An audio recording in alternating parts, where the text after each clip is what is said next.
ശ്രീലക്ഷ്മിനെ കുറിച്ച് പല ചാനലും ചില കാര്യങ്ങളൊക്കെ പറയാൻ ഞാൻ കേട്ടു. എങ്ങനെയാണ് ശ്രീലക്ഷ്മിനെ കാണുന്നത്? ഇതിപ്പോ ആ പെൺകുട്ടീനെ എല്ലാവരും ചേർന്ന് കല്ലെറിയുവാണ് ചെയ്യുന്നത്. അയ്യോ പാവം, ചെന്നവന്റെ നടുവിന് നോക്കി ഒരു ചവിട്ട് കൊടുക്കട്ടാ. ഇപ്പോൾ ആ പെൺകുട്ടിക്ക് എന്തുകൊണ്ടാണ് ഇതുപോലെ സോഷ്യൽ മീഡിയയിൽ എടുത്ത് ഇടേണ്ടി വന്നത്? ഞങ്ങൾ അങ്ങോട്ട് ചോദിക്കാൻ ഉദ്ദേശിച്ച് ഇങ്ങോട്ട് ചോദിക്കാൻ. ഇപ്പൊ ബസ്സിൽ കയറി ഇരിക്കുമ്പോൾ അടുത്തിരിക്കുന്ന സ്ത്രീ അത് എങ്ങനെയാണെന്ന് പുരുഷൻ കണ്ടുപിടിച്ചിട്ട് വേണം കയറിയിരിക്കണം. ആ ഒരു അവസ്ഥയിലേക്ക് എത്തിച്ചേർന്നിരിക്കുക ദീപകിന്റെ മരണം. എനിക്ക് നാട്ടിൽ നിൽക്കാൻ തന്നെ പേടിയാവുന്നു.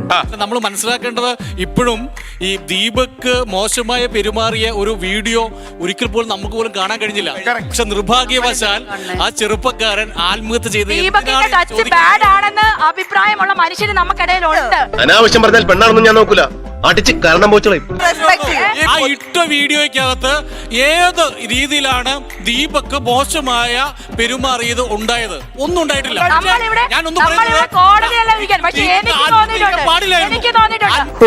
ഇവൻ മഹാ തെണ്ടി തന്നെ. വീഡിയോയ്ക്കകത്ത് ഒരു സ്ഥലത്ത് പോലും ദീപക് മോശമായി പെരുമാറിയിട്ടില്ല. സംശയമില്ല, മനസ്സിലാക്കണം.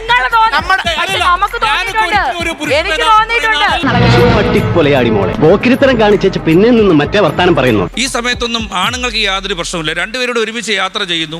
അതിനുശേഷം പെട്ടെന്ന് പറയുന്നു അയാൾ എന്നെ അങ്ങനെ ചെയ്തു ഇങ്ങനെ ചെയ്തു. നിങ്ങൾ അവിടെ മനഃപൂർവ്വം വന്നിരുന്നാണെന്ന് ഞാൻ അങ്ങോട്ട് പറയാം. നെറിയട്ടവർക്ക് എന്ത് വേണമെങ്കിലും പറയാം. അപ്പൊ അന്ന് സ്ത്രീകൾക്ക് പറയാനുള്ള ധൈര്യവും ചങ്കൂറ്റവും ഒന്നും ഉണ്ടാവില്ല. അതുകൊണ്ടാണ് ഇന്ന് വന്നിട്ട് അവർ പറയുന്നത്. ബഹുമാനപ്പെട്ട DGP എനിക്ക് പറയാനുള്ള ഒന്ന് മാത്രമാണ്, ഇവൻ കള്ളനാണ്, ഇവന്റെ തന്ത പെരും കള്ളനാണ്. അങ്ങനെയുള്ളവരുടെ വാക്ക് വിശ്വസിക്കരുത്. ഇന്ന് അവർക്ക് അതിനുള്ള ആത്മാഭിമാനവും ധൈര്യവും ഉണ്ടായി വരുമ്പോഴേ അവർക്ക് പറയാൻ വേണ്ടി പറ്റും. അത് എന്ത് ധൈര്യമാണ്?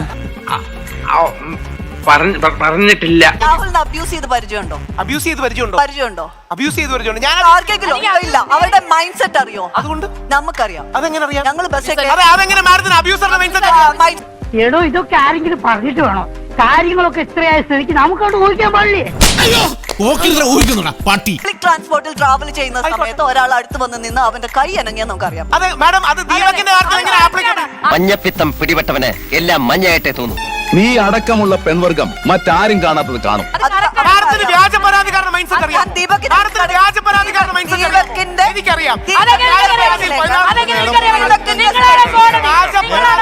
പിന്നെ ഇയാളാണല്ലോ കോടതി അല്ലേ സാറേ?